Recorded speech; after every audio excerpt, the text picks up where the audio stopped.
আসলে আজকে দুইটা ঘটনা হয়েছে। আমরা হাওয়াই বাড়িতে এবং মুঙ্গিয়াকামিতে দুইটা গাড়ি ট্রাফিক, তেলিয়ামুড়া ট্রাফিক এবং মুঙ্গিয়াকামি পিএস ডিটেইন করেছিল। তো একটা ছিল ওয়েল ট্যাঙ্কার, যেটা মুঙ্গিয়াকামিতে আটক করা হয়েছিল। সেটার থেকে টোটাল 975 কেজি গাঁজা সিজ করা হয়েছে এবং কার্তিক জমাতিয়া বলে ওমরপুরের একজনকে অ্যারেস্ট করা হয়েছে সেই কেসটাতে।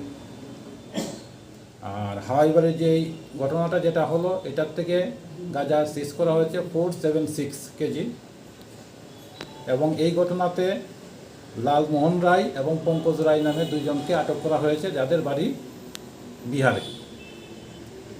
আমাদের মুঙ্গিয়াকামি থানা এবং তেলিয়ামুড়া থানাতে দুইটা এনডিপিএসের উপর কেস হয়েছে এবং ইনভেস্টিগেশন চলছে।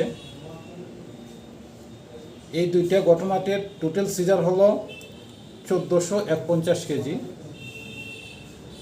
ওপেন বাজার এটা বিক্রি হয় না, কালো বাজার এটার মূল্য হলো 2,17,00,000 টাকা। আপনারা জানছেন যে রেগুলারলি আমরা এই যে আমাদের যে নাকাগুলি আছে সেগুলিতে আমরা নেশা সামগ্রী আমরা বাজেয়াপ্ত করছি। আমাদের এই অভিযান সামনের দিনে চলবে।